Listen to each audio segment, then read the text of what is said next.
जनपद बहराइच के महसी इलाके में पिछले 1.5 माह से आदमखोर जानवर का आतंक जारी है। इस रहस्यमयी जानवर ने अब तक 5 मासूम बच्चों को अपना निवाला बना लिया।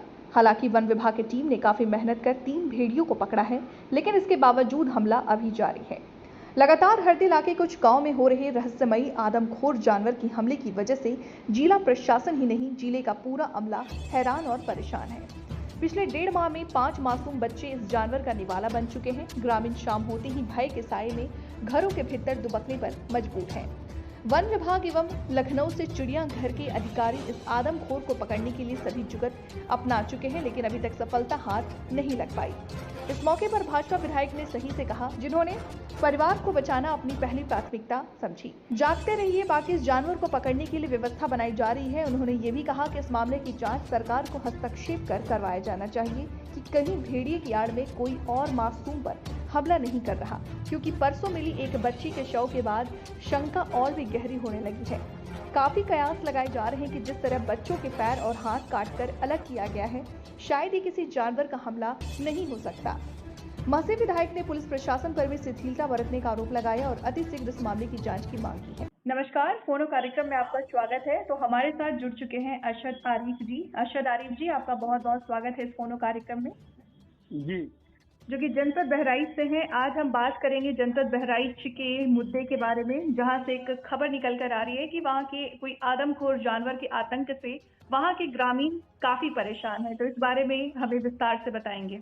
जी बताइए हमारे दर्शकों को आप। जी बिल्कुल बताना चाहेंगे कि जनपद बहराइच के महसी इलाके में करीब 1.5 माह से ज्यादा एक आदमखोर जानवर है जिसका आतंक जारी है। करीब 5 मासूमों बच्चे हैं जो उनकी जान जा चुकी है और आगे भी ये सिलसिला जारी है। वन विभाग की टीमें मौके पर लगी है, कड़ी मशक्कत की जा रही है, लेकिन अभी तक जो बाकी अन्य आदमखोर जानवर है उनको नहीं पकड़ा जा सका है। जी, तो अरशद जी, आप हमारे दर्शकों को पहले ये बताएं कि ये जो भेड़िए का आतंक है, ये कब से चला आ रहा है? मतलब फिलहाल अभी कुछ दिनों से हो रहा है या कुछ महीनों से हो रहा है? ये करीब 1.5 माह से जो आदमखोर 1.5 माह से ये सिलसिला चल रहा है और 1.5 माह में लगभग अगर अंदाजा लगाया जाए तो 5 से ज्यादा जाने जा चुकी हैं अब तक, जिसकी पुष्टि अभी किसी सरकारी कर्मचारी ने नहीं की, कोई अधिकारी ने नहीं की। 1.5 माह तक क्या फॉरेस्ट विभाग की तरफ से कोई एक्शन नहीं लिया गया इसके? और नहीं, एक्शन लिया गया है। दो जानवरों को पकड़ा गया है अभी तक केवल। जी, हमारे पास ये खबर जैसे हमारे पास आई है तो उसमें ये भी मेंशन की हुई है कि जो बच्चे मिले हैं उनके कुछ शरीर के भाग अलग अलग मिले हैं। तो ऐसा भी जताया जा रहा है कि ये जानवर का नहीं हो सकता है। तो इस पे आपका क्या कहना है कि ये जानवर का किया हुआ निशान है या किसी इंसान का? इसके बारे में आप विस्तार से हमारे दर्शकों को बताएं। जी, इसके बारे में बताएंगे कि जो वहाँ के मौजूदा विधायक हैं सुरेश्वर सिंह, इनके द्वारा मीडिया को बताया गया है कि जो बच्ची की बॉडी मिली है, जिस तरीके से बॉडी कटी है, ऐसा उस बॉडी को देखकर ऐसा नहीं लग रहा है कि यह जानवर ने हमला किया है। कहीं ना कहीं इसमें कोई और राज है, जिसकी उन्होंने कहा है कि सरकार इसमें हस्तक्षेप करके और इस पूरे मामले की एक उच्च स्तरीय जाँच कराई जाए। जी, क्योंकि ये जो मुद्दा निकल कर आ रहा है ये काफी बड़ा मुद्दा है। ये जो जानवर को हाईलाइट किया जा रहा है, ठीक है, लेकिन जैसा हम देख पा रहे हैं कि किसी भी आदमखोर जानवर, मान सकते हैं कि किसी बच्चे को या किसी को वो अपना निवाला बना सकती है, बट इस तरीके से बच्चों को जो भागों में टुकड़े मिल रहे हैं वो शायद किसी जानवर का काम ना हो।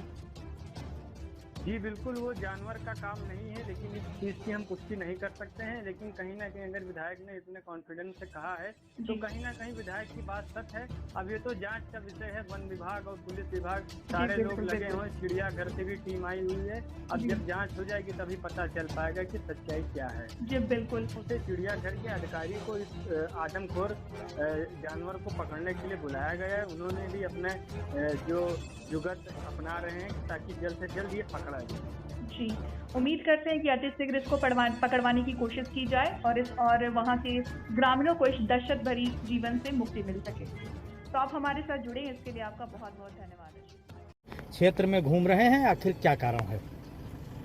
तो भेड़िए का आतंक है और भेड़िए के आतंक के बाद में पूरा जिला प्रशासन, चाहे वो वन विभाग हो, वन विभाग तो 35 दिन से लगातार लगा हुआ है, चाहे वो ब्लॉक स्तर के अधिकारी हों, चाहे जिले स्तर के अधिकारी हों, सब लोग लगे हुए हैं। और जो परसों एक बच्ची खाई गई है उसके देखने से ऐसा प्रतीत नहीं होता है, उसके देखने से ऐसा प्रतीत होता है कि उसका हाथ कटा हुआ है, पैर कटा हुआ है, किसी जानवर के खाने जैसा नहीं लगता है और उसके बदन पे कोई कपड़ा भी नहीं था।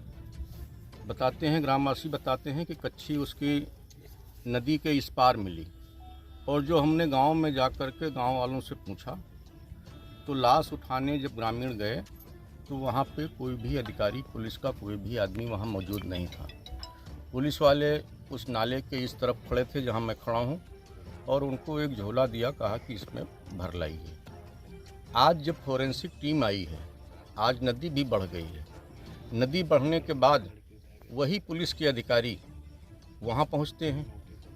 कल हमारी एसपी आरए से बात हुई तो उन्होंने कहा कि हमारा इंस्पेक्टर वहाँ मौके पर गया था। हमने इंस्पेक्टर से बात किया तो उन्होंने कहा मैं नहीं गया था, चौकी वाले गए थे।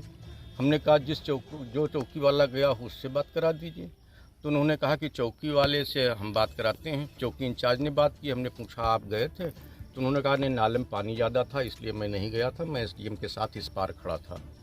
फिर हमने पूछा कोई सिपाही गया था, लेकिन कोई सिपाही भी नहीं गया था। तो एसपी आरए की दोनों बातें झूठी हो गई और एसपी ने कहा कि एसपी आरए साहब जांच करके आई हैं। यहाँ तक कि सीसीएफ वन विभाग, जो मुख्य वन संरक्षक हैं उत्तर प्रदेश की, आदरणीय रेणु सिंह जी, वो भी आई थी। उन्होंने भी शंका जाहिर की थी कि ये अन्य घटनाओं से अलग घटना है। इसलिए हमको ऐसा प्रतीत होता है कि इस घटने की जांच आवश्यक है। कहीं भेड़िए के पीछे कोई दूसरा खेल तो नहीं हो रहा है? नहीं हो रहा है तो बहुत अच्छी बात है। और अगर भेड़िए के पीछे कोई दूसरा खेल हो रहा है कि उत्तर प्रदेश में उपचुनाव होने वाले हैं या उत्तर प्रदेश सरकार की बदनामी करने की नीयत हो किसी की और इस तरह की घटना करने का किसी का उद्देश्य हो, तो इस पर इसकी जांच करके, गंभीरता से जांच करके, कमेटी बना करके फॉरेंसिक टीम आई थी, जिससे माननीय मुख्यमंत्री जी उचित समझें, उस डिपार्टमेंट से इसकी जांच करा करके और इसको दूध का दूध और पानी का पानी किया जाए। आप रात में ग्रामीणों के साथ घूम रहे हैं, क्षेत्रवासियों को क्या संदेश देना चाहेंगे? क्षेत्रवासियों को तो हम यही संदेश दे रहे हैं और हर गांव में माइक भी बज रहे हैं कि जागते रहो, डरो मत। और जितने छोटे बच्चे हैं उनके घर के अंदर उनको सोने के लिए प्रेरित कर रहे हैं। घर के अंदर सोएं, जब तक इस भेड़िए का आतंक समाप्त नहीं होता है तब तक घर के अंदर रहें।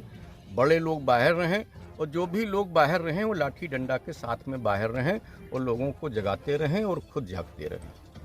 अब तक लगभग 1 महीने ज़्यादा का समय हो गया है, प्रशासन और वन विभाग भेड़ियों को पकड़ नहीं पाया, तो इसे क्या मानेंगे आप? 3 भेड़िए पकड़े गए हैं और वन विभाग के कथनानुसार एक बड़ा भेड़िया है जो 3 टांग है, 1 टांग से घायल है, लंगड़ा है, और 2 एक साथ के हैं। अभी 3 नहीं पकड़े गए हैं। हमें लगता है कि अभी और थर्मल ड्रोन की आवश्यकता है और रेणु सिंह जी ने कहा है कि डीएफओ बाराबंकी भी आएंगे, संभवतः कल तक आएंगे, कल वो भी आ रहे हैं। श्रावस्ती का भी वन विभाग लगा है, गोंडा के भी कुछ अधिकारी लगे हैं। तो वन विभाग तो पूरी मुस्तैदी के साथ लगा है, लेकिन इनका समानांतर विभाग जो है पुलिस विभाग, हमारे ख्याल से न तो घटनास्थल तक इंस्पेक्टर गए हैं। अब तक जब मैं यहाँ पर खड़ा हूँ तब तक के न तो हरदी के इंस्पेक्टर घटनास्थल तक गए हैं, न सीओ घटनास्थल तक के गए हैं, न एसपी आरए घटनास्थल तक के गए हैं। और इतनी वारदात होने के बावजूद न ही पुलिस का कोई आला अफसर घटनास्थल तक गया है। ये बहुत ही शर्मनाक बात है। कम से कम मानवीय संवेदना होते हुए कम से कम उन घटनाओं पे जाना चाहिए और घटनाक्रम को देखना चाहिए कि एक दूसरे से घटना मैच कर रही हैं कि मिस मैच कर रही हैं, कहीं इसकी आड़ में कोई दूसरा कृत्य तो नहीं चल रहा है। तो सरकार से यही आग्रह है कि इसकी जांच करा के दूध का दूध और पानी का